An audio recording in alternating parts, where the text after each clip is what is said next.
Hello, this is John Lord, and everything is moving very nicely. In the last week we had a fair bit of rain and everything, all of a sudden, whoop, everything is coming up really quickly. The thing about gardening, it's like boiling a kettle. If you watch the kettle, it never boils, but as soon as you turn around to do something else, it's boiling away. Look how quickly everything is racing up. But that's our herbaceous border. We look along it. There's a few early starters. We have this Phlox. No, Polemonium. It's called Lambrook Mauve. And if you want to grow one Polemonium, grow Polemonium Lambrook Mauve. It doesn't really set seed, it flowers for a very long time. That's in that position for the last, I'd say, at least 10 years. So we're actually going to have a look at this Alpine Bed here. And this, like everything else, what I do, where's the north, where's the south, where's the east, where's the west? Because particularly with an Alpine Bed, the south facing is always the best. North facing is not as good. So that is the south facing over there, and this here is the north facing, and there's not a lot hanging down on the north side. We have a very nice Erodium here. Lovely cream Erodium called Erodium chrysanthum. Erodiums are related to geraniums. There's technical differences. They're not as common as geraniums, but they are quite nice. Generally tend to be smaller. We have Aubrieta. What Aubrieta likes is sunny position, not too much organic matter in the soil. It likes sort of shaly conditions. If it's happy, it will flower for months. And we have Thrift. Now this grows on rocky seashores with often very little soil and clefts of rocks. So it'll take any amount of wind, any amount of exposure, so it likes to be in an open position. Thrift, something maritima Splendens, this one is called. Armeria maritima Splendens. We have a little Achillea beside it.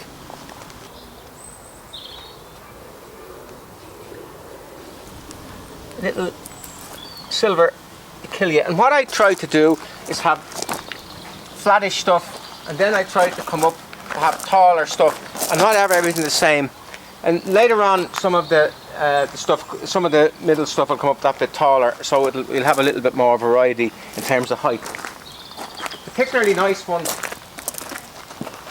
is this Hypericum. It's called Hypericum olympicum, and it's maybe getting a little bit big.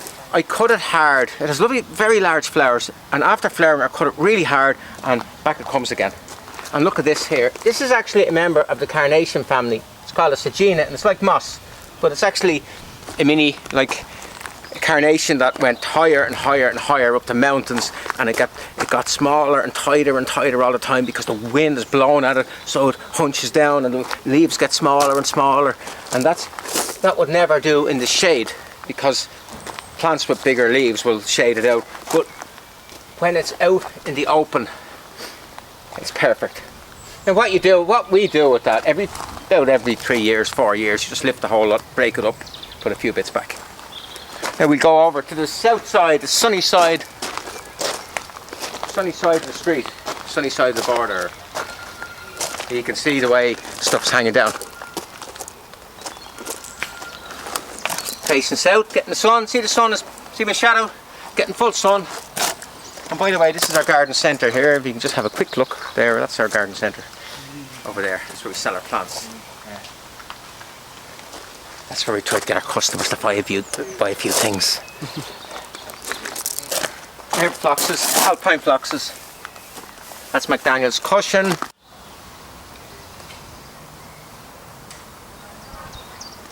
Emerald cushion blue.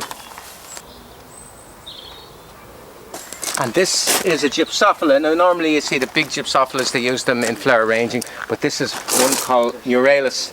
Any plant called with muralis at the end of it is generally alpine, because mural has a wall, so it's a wall plant. Super plant. It's hard enough to get. I've been trying to get it, and all I can get is this. But it's not quite the same. Similar flower, but it doesn't have the same. Well, as a result, we can never get it for people who want to buy it. So what I have to do, people ask me nicely, just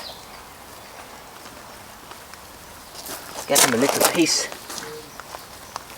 Get a little piece with a little bit of root in it.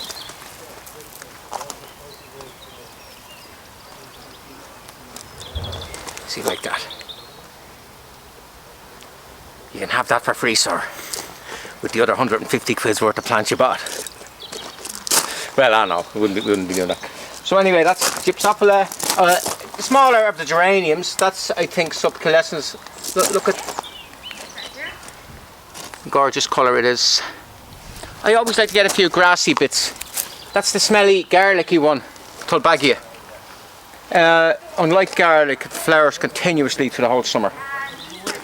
And look at this. This is a little dianthus, a little carnation, and that's the Sagina. And you can see the difference between the two of them. And this probably once upon a time in evolution, way back, would have been this, and it got smaller and smaller and ended up like this. Of course, you always have the stone crops, the sedums. That's one that's in a rock. And you have the sempervivums, the Houseleeks, which they use a lot of those are used in green roofs and stuff. So that's our little alpine bed, and what we do is we're not afraid. Every few years we've no problem of pulling the thing apart, taking loads of stuff out, devastation, and then put bits back, give it a good water, and off it goes again. Because if you left it the way it was, eventually it would all grow together and it would become formless. So every now and again you have to bite the bullet. I mean, that's my little take on alpines. Thank you.